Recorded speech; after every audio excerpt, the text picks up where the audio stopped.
Why is it in these newfangled video games of yours is no one ever grateful when monsters invade? Everyone's always like, nah, the monsters are destroying our cities, and every one of ours that falls joins their ranks in a nightmarish state of living death, whinge, whinge, whinge. When surely the entire history of human endeavour has been one long quest to find monsters, because it justifies our existence to know that a monster considered our face worthwhile enough to peel from our skull. But we didn't find any monsters in the forests or the oceans or the skies. The moon was kind of the last hope, wasn't it? I'm not saying we wanted to see Neil Armstrong get blindsided by a hairy giant moon spider while he was fiddling with the flag. It's just, you know, some of us would have gotten some sense of fulfillment from it. But speaking of monsters and McCarthy-era space exploration, I've been playing The Bureau, XCOM Declassified, a game with one of those titles that look like they came out of the tumble dryer with a load of unnecessary words clinging to it, in which space monsters invade and everyone's really unphilosophical about it. The Bureau is the game that 2K have been threatening to make for a while now. Let's turn another beloved 90s franchise into a shooter, because that worked out so bloody well for Syndicate, and maybe AAA gaming is plugged up in every single orifice with generic shooters, but hey, there is such thing as DVDA. But then everyone was all like, this shit ain't my XCOM, so 2K was all like, oh okay, then here's XCOM Enemy Unknown, a faithful remake of the original turn-based management gameplay brought up to speed with better presentation and more intuitive design. This is exactly what we want, said everyone. Wasn't so hard, was it, 2K? Thank you for not going through with that generic shooter idea. Said 2K awkwardly. We're actually kind of still making that. Oh, good for you. Bye then. So we should take into account that the Bureau is in an awkward position even before it starts. It's like being the follow-up act to Freddie Mercury. And before you ask, alive Freddie Mercury. So the Bureau's not just a generic shooter, it's got hub-based selectable mission gameplay, RPG elements, real-time tactics with 2 NPCs, and even a couple of features they didn't rip off from Mass Effect. For example, the story's absolute shite.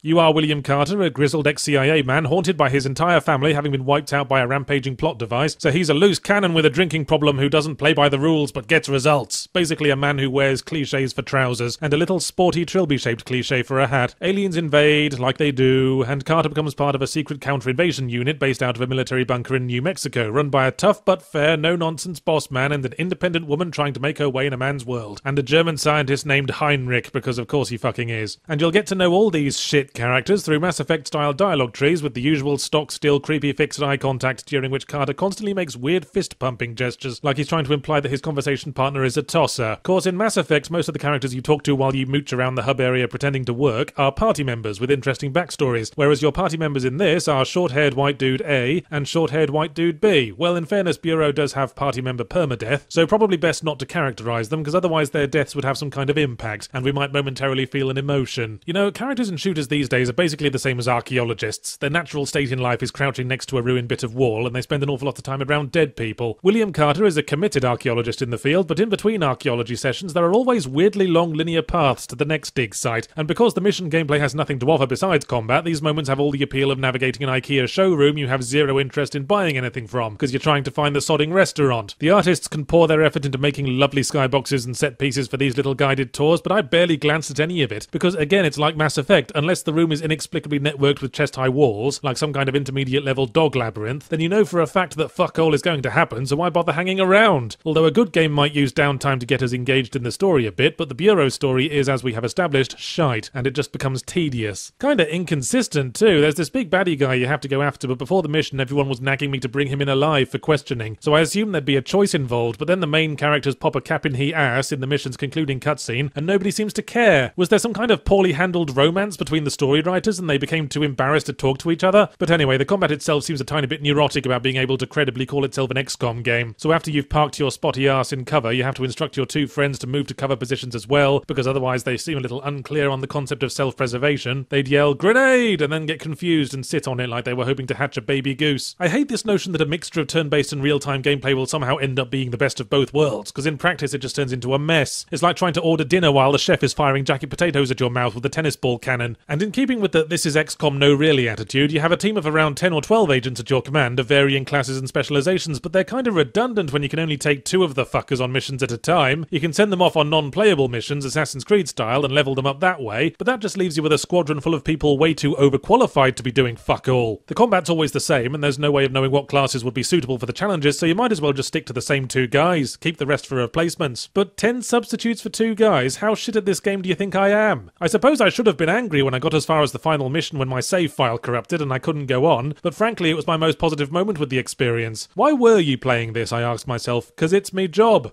Would you be playing it if it wasn't your job? Fuck no, I'd be playing the other XCOM while eating something Mother would disapprove of. Well, that's the review then, isn't it? Now let's switch the discs over and see if Domino's will make us a sandwich with pizzas instead of bread. And 9 pizzas instead of filling.